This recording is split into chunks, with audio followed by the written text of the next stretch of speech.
Hi, my name is Sarah Panus.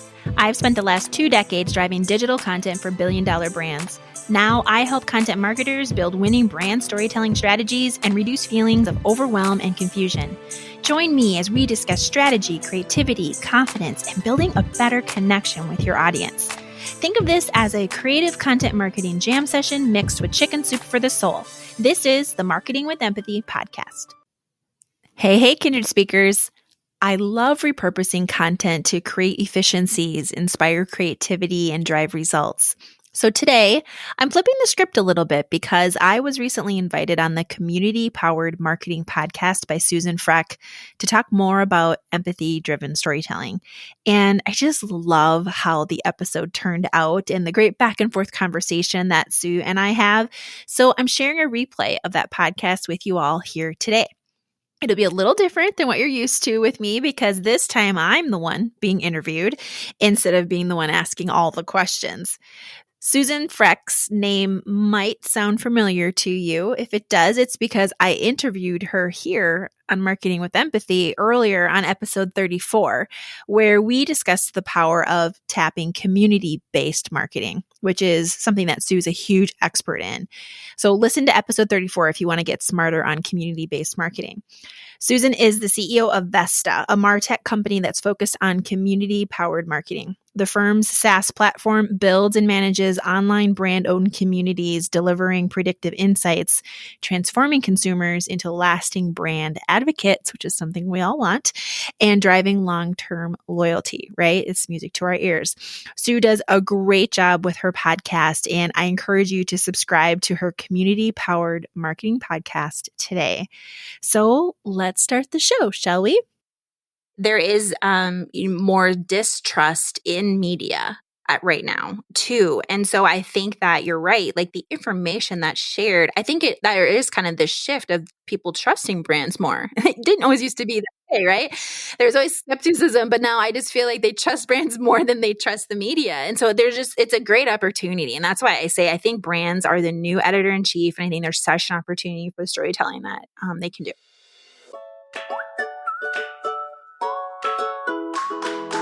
You are listening to Community Powered Marketing Podcast, the podcast dedicated to empowering marketers to unlock the sales potential of their audience through an online brand community. At a time of seismic change, we've seen community become the single most important tool to drive customer acquisition, retention, and sales. And companies that understand how to leverage community powered marketing are really uniquely positioned to disrupt their industry and dominate their market.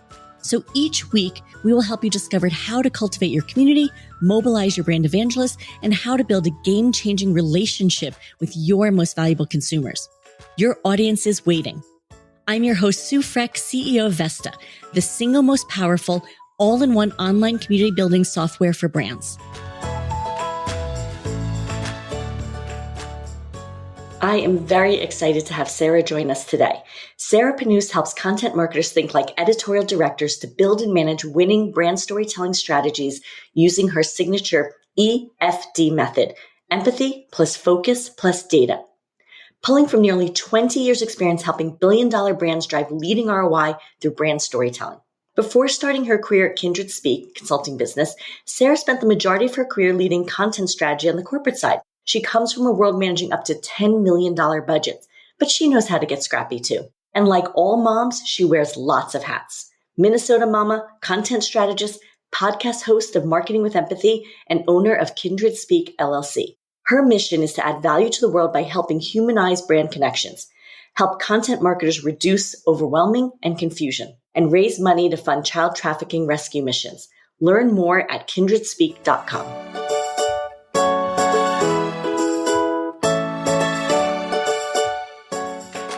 So Sarah, I'm so grateful to have you on the podcast. Welcome. Thank you so much. I'm really excited to be here too. So I know you're a podcast expert, so this will be easy for you, but I'm really excited for you to share with the audience. I think the idea of empathy-driven, brand storytelling is so important today. And we'll talk about why it may be even more important than, let's say, when we started our careers, a couple of years ago. We won't age ourselves, but and why it adds so much value, not only to, I think, the marketers, but I actually also think, which we make sense to our consumers, but our partners, everybody we work with. And so I'm so excited to just talk about your experience and why it's so meaningful. But let's just take a step back. Can you share a little bit more about your business, why you get started, who you are, and give us your background? Yeah, definitely. So I call myself a brand storytelling strategist. And what I do in my business, my company is called Kindred Speak. So I run my own consulting biz. But it's rather new. I'm newer into running my own business because I've spent the last 20 years on the corporate and agency side, actually running content marketing and editorial brand storytelling, social influencers, different types of programs for very large brands. Most recently, I spent 12 years at Sleep Number, a billion-dollar retailer, leading their content marketing team. And the whole point of what I do and why brand storytelling is such a passion for me is because at the end of the day, I really want to help humanize brands to create more meaningful connections with all of us. And I've seen time and time and time again over the last 2 decades how storytelling is that connection point, whether that's through social or through influencers or through your branded content, et cetera. But you continue to just see it. And I continue to see it driving top ROI. I continue to see it driving amazing results and really just value. And for me, I just want to help now that I've shifted from being on the corporate side and the agency side to running my own biz. What I do now is I help work with brands and specifically help, the communicators inside of those brands reduce their confusion and overwhelm that so many of us content marketers feel when we're trying to build, a winning brand storytelling plan.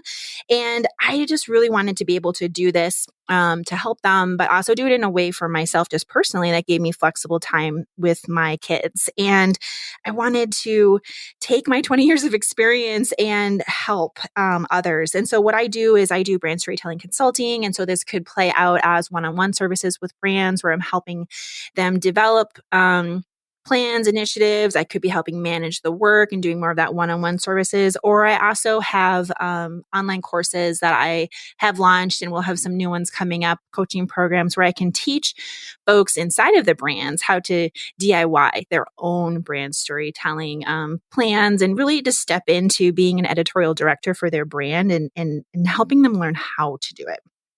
I love it. And I love, all the experience you have that you're able to bring it, but there's just passion and I hear it, certainly in your podcast, which people should, listeners should tune into.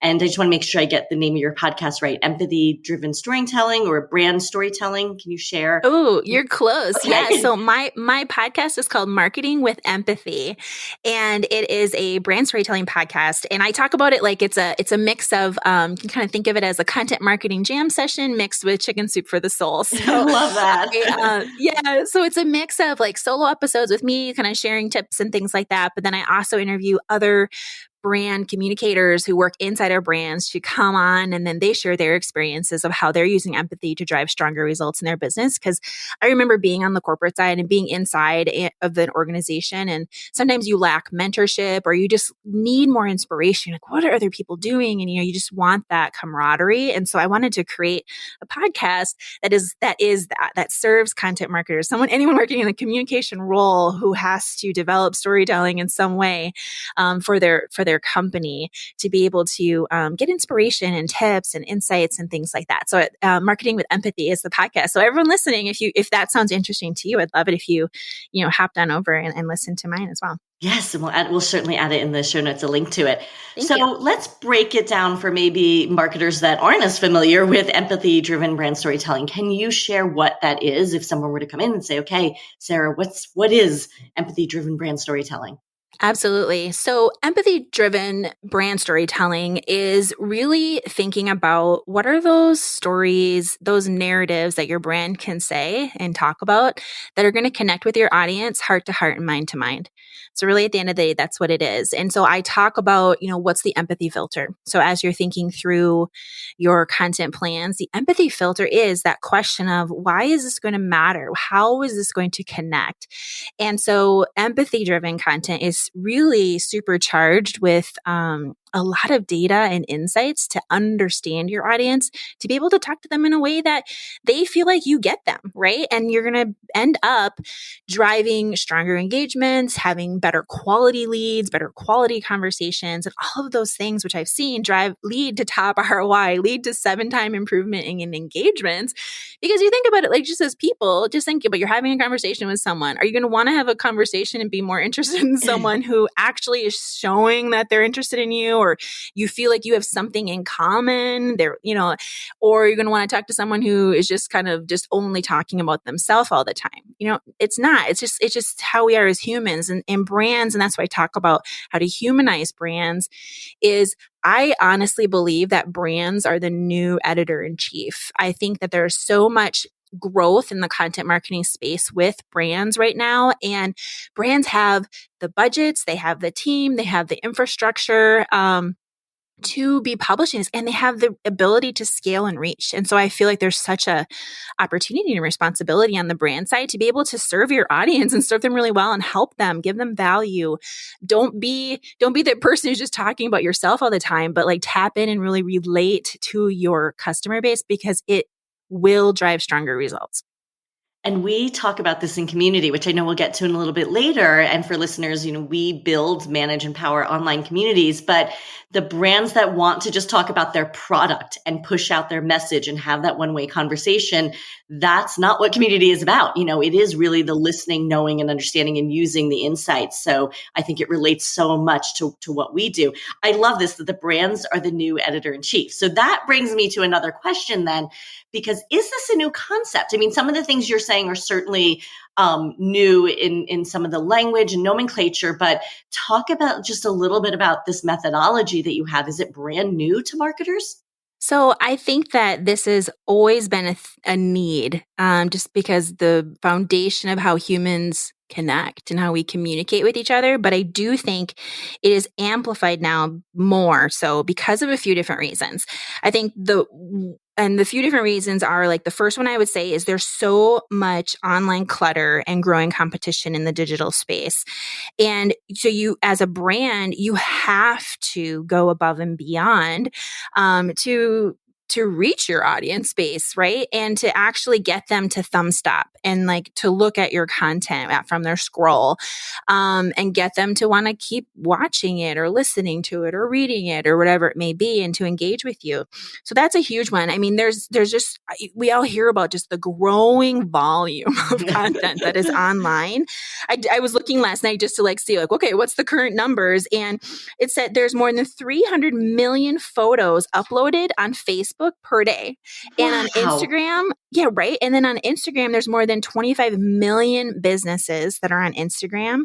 And those that are on it, like Instagram has great data that shows, like in Instagram stories, the part that disappears after 24 hours, a third of the most viewed Instagram stories are from businesses. So businesses are having good success on that platform. And then if you look at LinkedIn, every minute of the day, more than 120 pros are joining LinkedIn. And on YouTube, their users watch 4.1 million YouTube videos every minute, Sue. Oh my every minute. God. So it's just crazy. And I know I focus on the social channels, but I mean, there's all of that, right? And so as a brand, and you have your content on these platforms and on your website and your, all these places, right? There's just so much going on. So I think that's one big way. And having an empathetic filter, an empathy filter that I talk about, is one way. It's to be able to actually connect with them and make sure you're reaching them. So that's one thing. And I also think just this whole growth in the Internet of Things in general, it is making this more of a need for brands. More than half the web searches on mobile right now, or people are conducting more than half of their web searches on mobile in general, and more than 40,000 Google searches every second. So you want to like help your content be seen from that perspective too. So I think that's two things. And then the third one I would say is that just from like how people are feeling, is that all the stats and research and a lot of science and things are coming out just showing how loneliness is on the rise. And this started happening before the pandemic. So I can't even imagine what the research is going to show now of how people are feeling after being, isolated the last year and a half. But loneliness is on the rise. There was some healthcare research that was done, and it showed that 3 in 5 Americans are lonely. They're feeling left out, poorly understood, and they lack companionship. And that was up like 13% from a couple years prior. And so, like I said, I can't even imagine how much that's gone up now That is after the frightening. Yeah. pandemic. Right. And, loneliness, and that just shows how people are feeling and that kind of social isolation. So they hear that, like, feeling left out, poorly understood. So what better reason than from a brand, you have this opportunity to help your customer base by actually understanding them, by actually listening, by actually tapping in and serving them with content that's going to help them. And it's so interesting. We had done a study in the middle of the pandemic. I say middle because I'm thinking we're on the tail end, but we had done a study early on in last year, and really just asked members of our own community about their feeling around brands and how they're handling everything. And it was incredible how much consumers are relying on brands to get them through tough times and to be the ones to explain things. And even in, this crazy political environment, things happening, civil unrest, they were looking to brands. So that there is this responsibility, I think. And so I think for what you're saying, it's so incredible, the numbers and the study on loneliness, but there is this responsibility that brands have to deliver. And so I think maybe that expectation has gone up too. Well, and that's a good point too, right? Because there is more distrust in media right now too. And so I think that you're right. Like the information that's shared, I think there is kind of this shift of people trusting brands more. It didn't always used to be that way, right? There's always skepticism, but now I just feel like they trust brands more than they trust the media. And so it's a great opportunity. And that's why I say I think brands are the new editor-in-chief. And I think there's such an opportunity for storytelling that they can do. Yeah. And I love data, and data brings me to this other point that the data is so important going into making determinations about your story and your content and your messaging. But what about on the back end, the ROI side of it? How would a marketer listening in, how do they measure the effectiveness if they're looking to really change their strategy and embrace empathy-driven brand storytelling? How do they measure that? Yeah.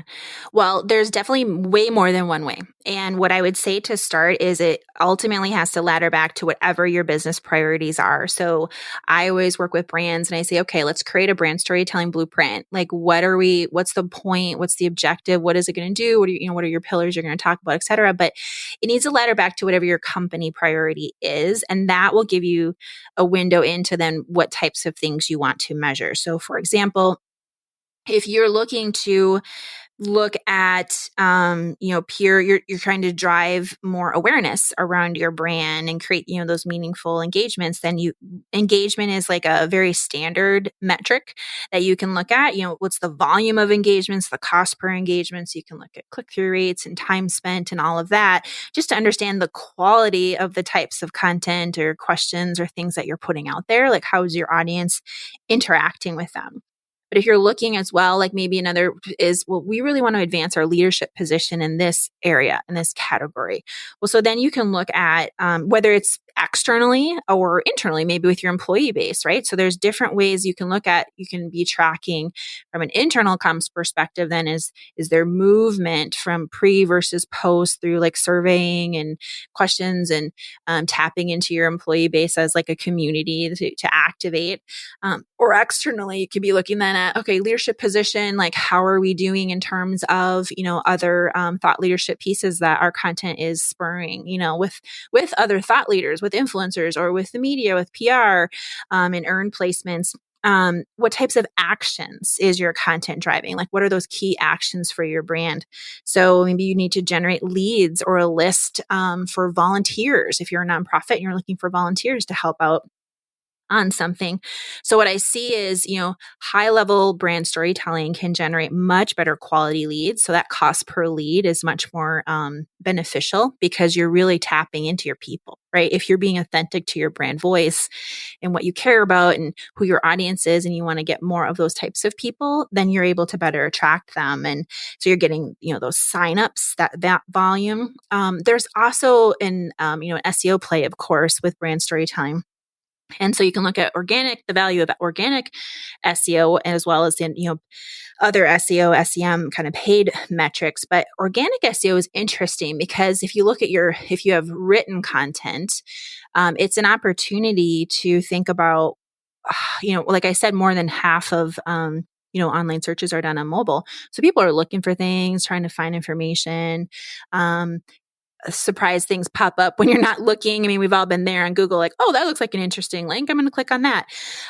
But there's the value of what is the value of that content, like to rank organically for SEO. So if you had to pay for that placement with SEM, how much would it cost you? So there's a calculation you can do there to say, well, this content, the organic SEO value of this content is X dollars, of how you would pay for it. And another one I've seen that's really interesting, Sue, like just to kind of think outside the box too, is you can think about it as like how much money is it helping generate, or how many leads or people or actions or engagements and everything, like I just said.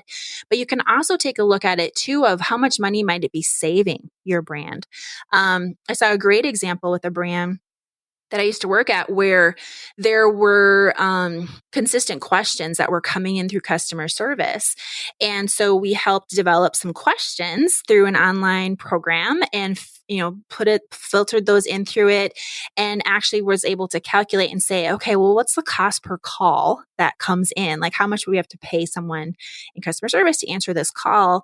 But now if that call volume is reduced because we're adding this great storytelling content that actually is answering some of these, overarching kind of high level type questions that people had, then you're saving money because you don't have to have as much headcount. So that is an interesting way too of just, there's a lot of different ways that you can look at it that, go beyond sales, but obviously conversion to sales. And I think there is getting, more and more sophisticated models, Sue, of like how to track, all the way down the funnel to sales that expand. A lot of folks will look at like last click attribution. So if they were on your blog and then they ended up purchasing or doing that action afterwards, you get that attributed back to you. But it's really a limited view, right? Because most people look at multiple things, they'll have multiple touch points, not just that last click attribution.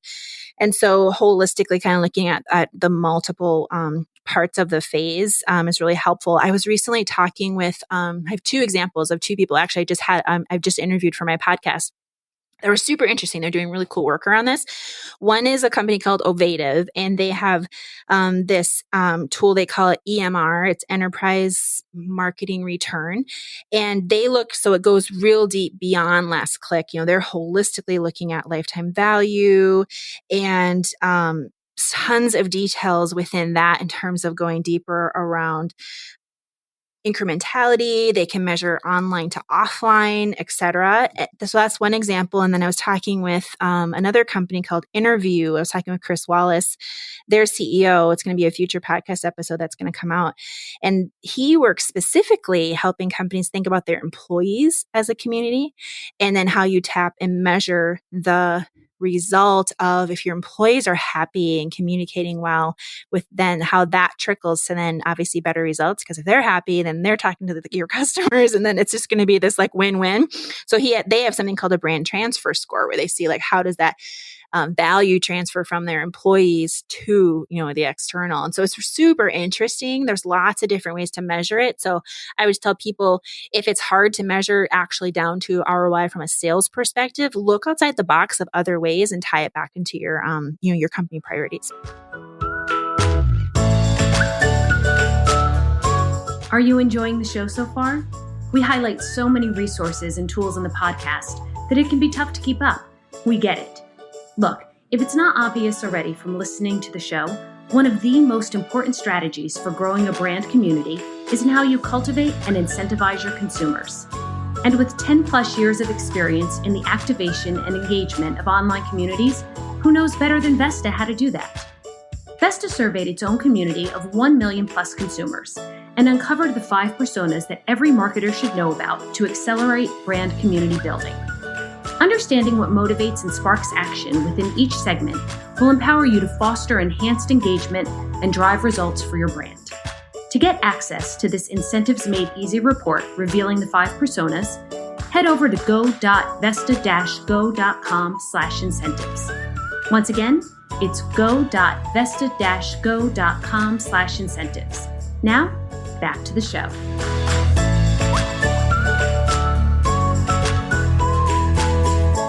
But I do love your point is it touches so many things. I mean, it touches when you look at your, your top line goals and then all your metrics and KPIs. I mean, I think you really can talk about the brand storytelling, the quality content, the empathy that's built in is driving so many elements and can really move that needle.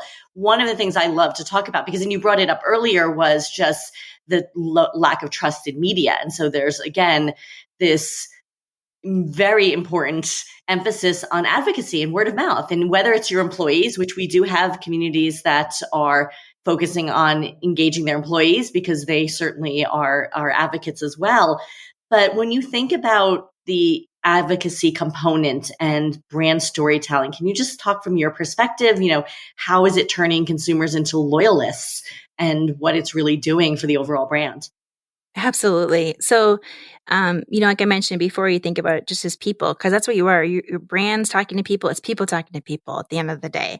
And so when when a brand's audience, a company's audience feels listened to and heard and understood, it creates this vibe, right? That your audience wants to be a part of. So that helps fuel advocacy. So serving content that they're interested in and that they want to consume and share with other folks, this increases their engagement, their retention, their repeat actions, their referrals. I mean, I had a program that I worked on for a previous brand, and we had, there was a lot of insights that went into it of like people had a ton of questions about some things. We developed this program. And as we launched it with like the current owner base first of the company, it increased in repeat and referral actions by 300%.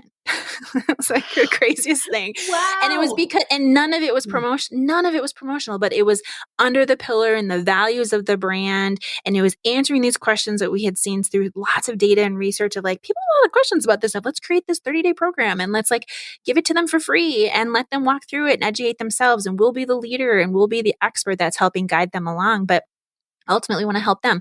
And it was such an easy, what I find with brand storytelling is it's such an easy way to create advocacy because it's interesting and it gives an easy excuse to want to share something. It's a lot harder to ask someone to share a discount or sale or something like that. It's a lot easier to be like, oh, this is this really cool article I just learned about how to take care of my house plants and how they'll actually help me sleep better tonight. That's interesting. Like, everyone has plants in their house, but did you know these plants are better, et cetera.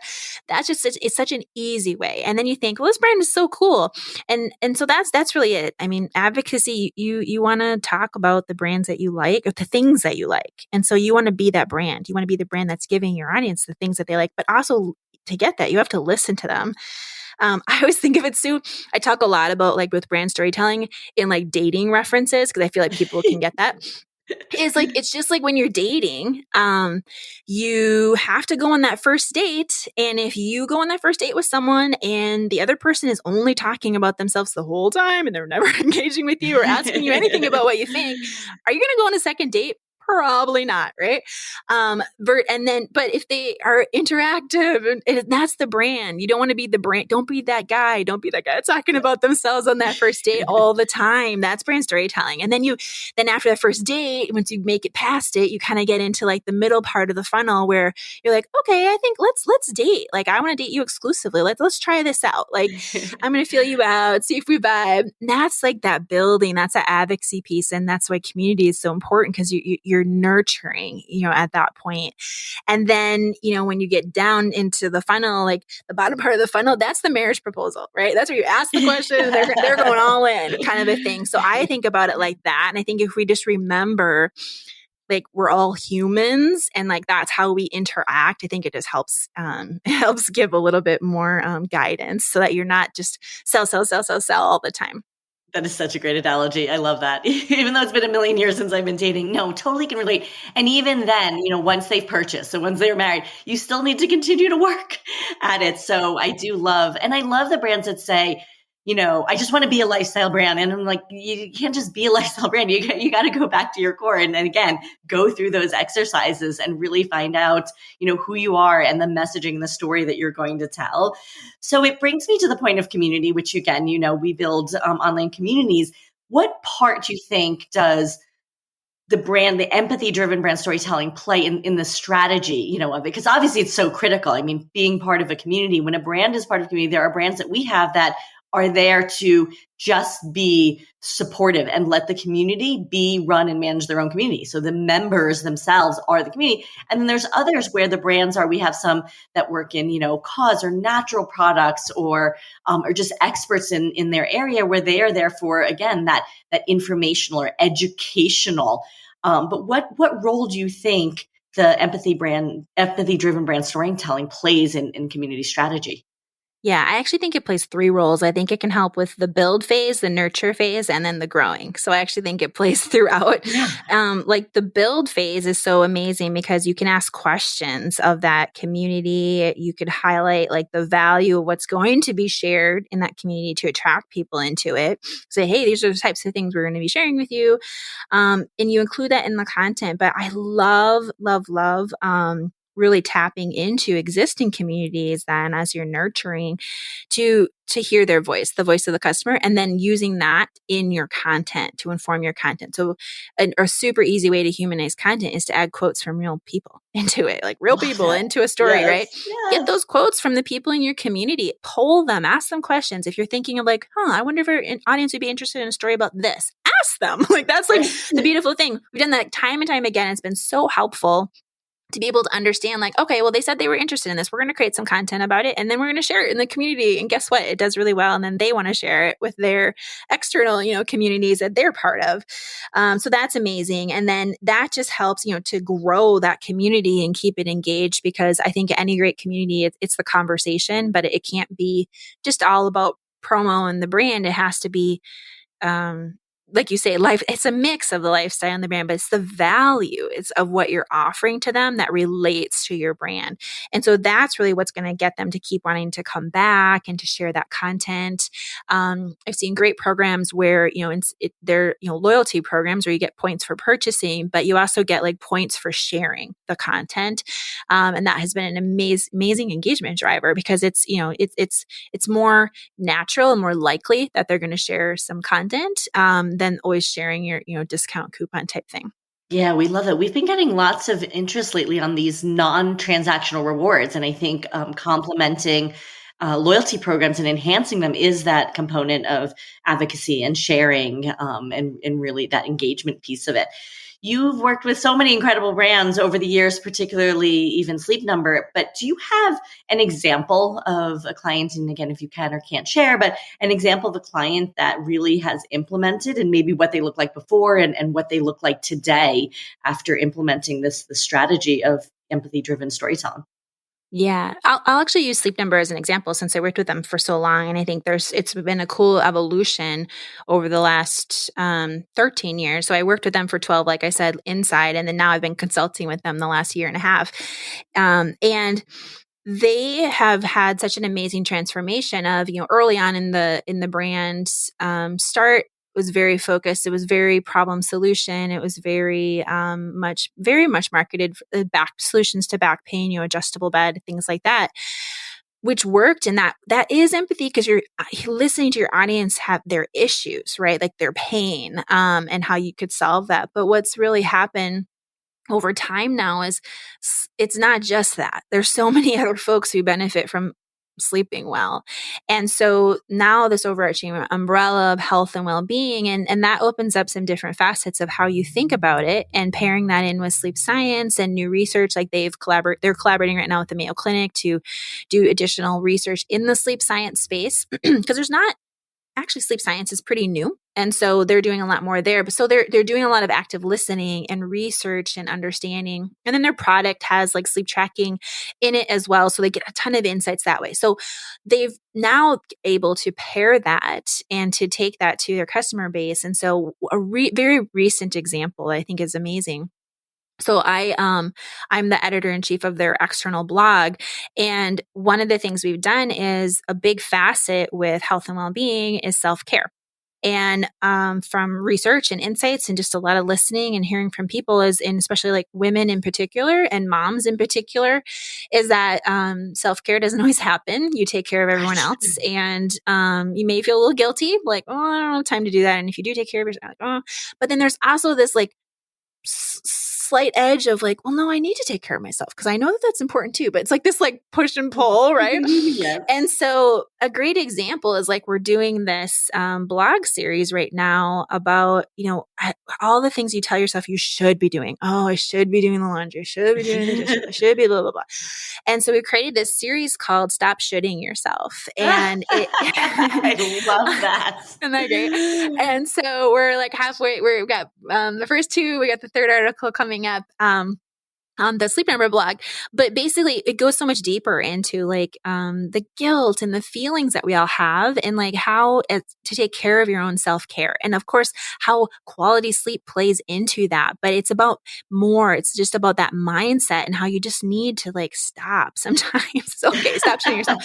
So I just think, and guess what? Getting great engagement on that type of content. And so no surprise, because it's tapping into like the mindset of the consumer right now. And it's doing it in a way that's not overtly promotional. It's starting a conversation. I've seen great conversations from women like, oh, I can totally relate to this. And this is me. And, and so that's a great example of going from something more rational back in the day to now being able to tap into an emotional state of, what people are feeling related to their own self-care habits or lack thereof. And just think, it's so different than saying, okay, it was just Memorial Day. It's just a big sale. And that's what our content's going to focus on. And we'll just do holidays all year. I mean, what a difference in being a resource and a value and connecting with your audience. I just love that example. Yeah. And the big thing too is sometimes when I talk about empathy, I do get from some folks like, oh, that's just all, top of the funnel, woo woo, feel good stuff.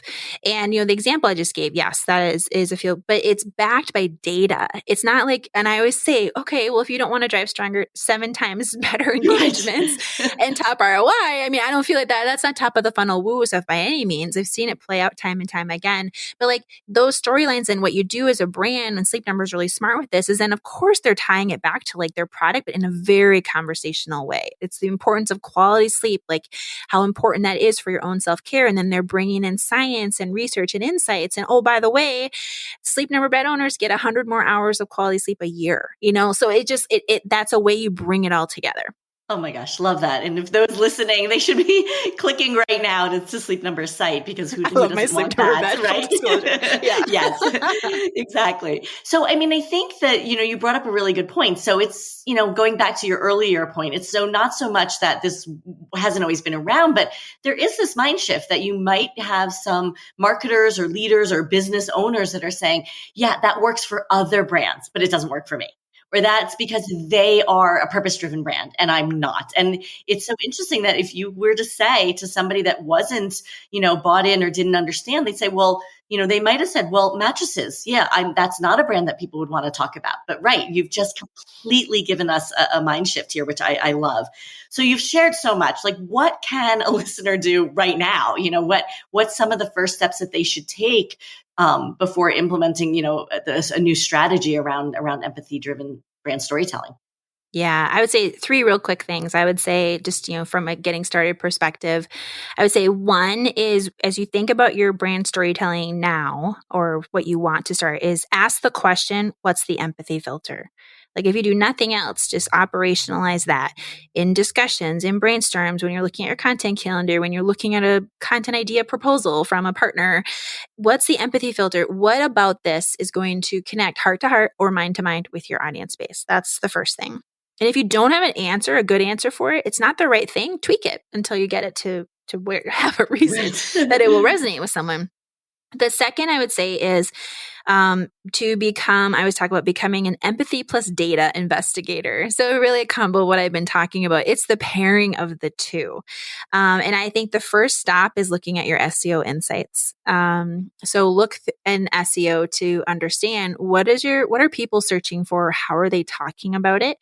Every single time I've leaned into SEO insights to inform a story, that content is always in the top 10 best performing content for the year. Because SEO is like a big focus group, search engine optimization. People are typing in Google, all these different things, and they're really honest because it's, they're just them on their computer. And so you can get a lot of amazing insight about the right wording, like to use and questions and things like that you can tap into for your customer base. And then the third one I would just say in general too is as a brand, when you're thinking about brand storytelling and these narratives that you want to tell, no matter whatever format it is, think about, don't make your brand the hero in the story, make your customer the hero in the story. So the customer is the hero ultimately. And then the brand, you are the guide. You are what's making that hero's story possible. And that is where I think some brands get it flipped. But at the upper funnel part of the funnel, you want to make sure that your audience or whoever you want to attract sees themselves in that story. And that's going to get them to stop and want to consume it. And then you bring them in. And then of course, as you get further mid funnel, low funnel, of course, then you get more into like all of your brand details and things like that. But upper funnel, you got to make the customer the hero. Oh my gosh, that's such great advice and an easy way to break it down for listeners. I think that's just an incredible way to say, okay, here's how I get started. So now to a fun question, community, as you know, again, we build communities. What is a community that you're either part of right now, a brand community, or you wish that they had one that you could be part of, and why? Mm-hmm.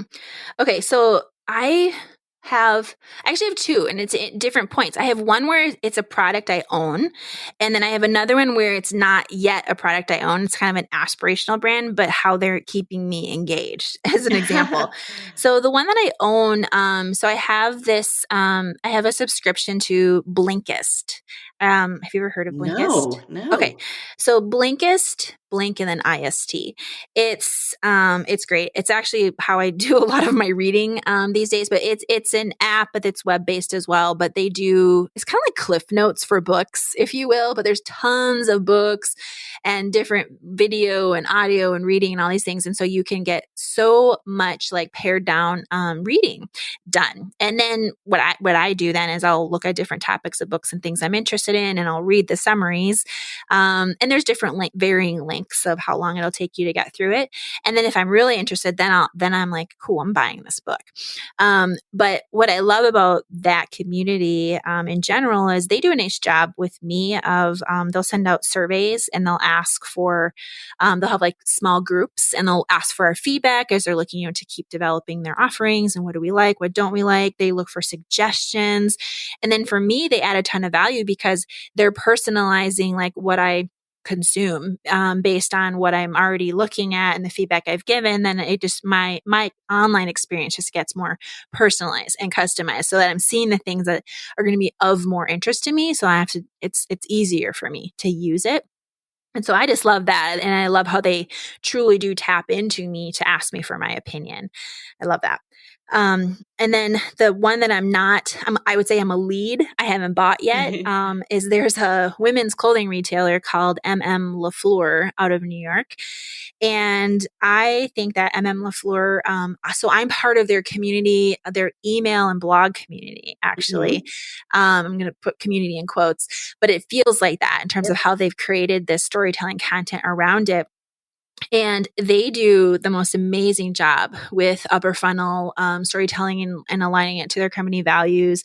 And they're very much about targeting a professional businesswoman and with, quality and just ease and things like that. And so they have an amazing job of like stories around, career development and women leaders that you can like hear interviews with and things like that. And they are, of course, scattering in, different visuals and things like that of people wearing their clothes, and all the women they interview are always in their clothes, which is fascinating. I'm like, this is amazing. I want to be interviewed by them. So they'll send me some clothes to wear during the interview.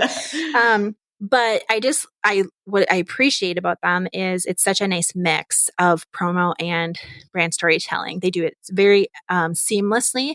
And I would say their email newsletter that they send out that highlights their blog is a perfect example of Brands with a New Editor-in-Chief, because it feels like a magazine sent it to me. It feels like it's that well organized. It's so great.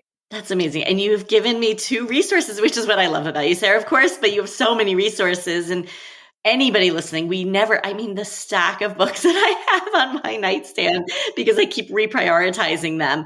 But that's so incredible. And what I love is that it seems in both cases, again, they really know their audience and they know who their end consumer and customer is, and they're talking to them in a relatable, relevant, and personalized way. And so I think that, again, is the foundation of community, even if they don't have, again, we'll air quote it, but they do have a community. And I love those examples.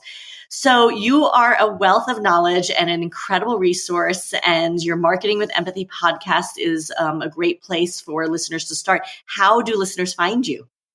I love that. I always think of Wedding Crashers, though. I'll find you. I would love it if you found me, people.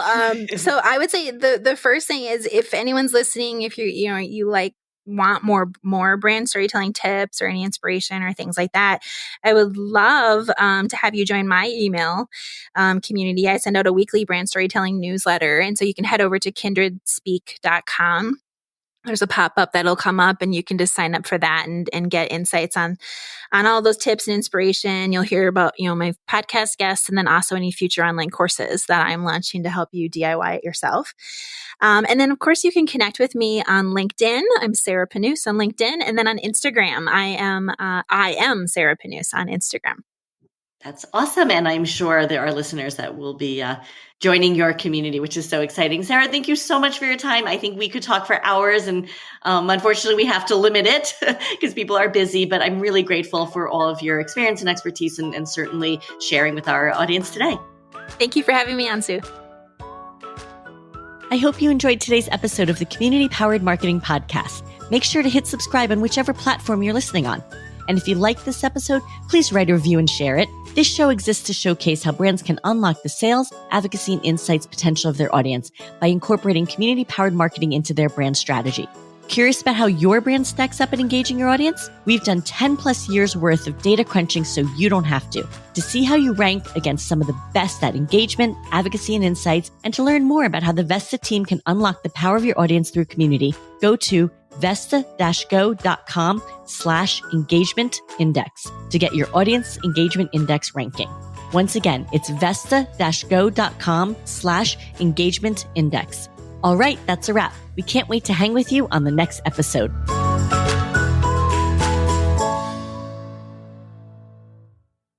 High fives for finishing another episode. When faced with an obstacle, you're the type of person who gets better instead of bitter. I hope you feel creatively inspired and invite you to check back often for more goodness from me and my guest. If you want more actionable advice and inspiration, head over to kindredspeak.com for show notes, all discount codes from today's episode, and to sign up for my newsletter. Subscribe now to the Marketing with Empathy podcast on Apple Podcasts, Spotify, and wherever else you get your podcast. And if you'd be so kind, will you please leave me a review? This helps my podcast get noticed by others. Keep smiling. You may know you're listening to this show along the Marketing Podcast Network, but did you know there are other great shows on MPN to help your business? Annika Watkins-Porter hosts The Entrepreneurial You, empowering entrepreneurs with insights on leadership, business, and success. Annika, tell listeners what to expect from your show. So we provide innovative business strategies and practical solutions to common entrepreneurial challenges. And where can people subscribe? Find us at AnnikaWatkins-Porter.com, as well as the Marketing Podcast Network at marketingpodcasts.net, or search for it wherever you get your podcasts. You heard her. Go subscribe.